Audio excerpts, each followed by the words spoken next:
আসসালামু আলাইকুম। আজ আপনাদের আঙুর গাছ গ্রাফটিং করে দেখাবো। তো গ্রাফটিং করার জন্য আমরা এই ধরনের সুন্দর একটা রুট নির্বাচন করব। এরপরে ডালটা কেটে নিব। কেটে নেওয়ার পরে একটা সুন্দর চাকু নিব। এবার মাছ বরাবর একটা ফালি করব। এবার আমরা একটা সায়ন নিয়ে নেব, উন্নত জাতের। এই জন্য একটা সায়ন নিব।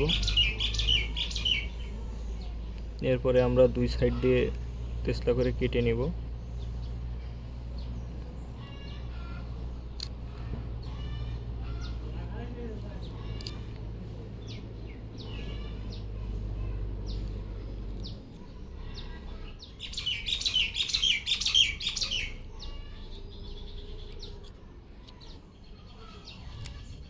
কেটে নেওয়ার পরে এটা আমরা যে মাছ বরাবর এক সাইড মিল করে এটা আমরা বসিয়ে দিব।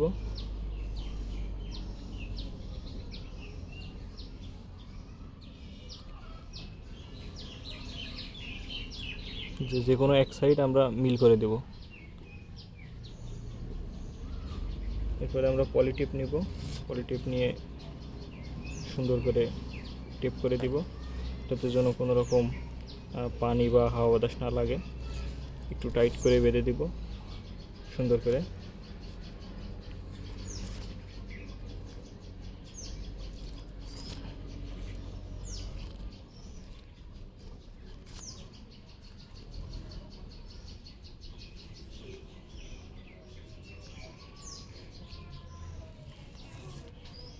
আমরা যারা উপরের ডালে করব তারা একটু সতর্কভাবে আস্তে আস্তে করব, যেন ডালটা ভেঙে না যায়।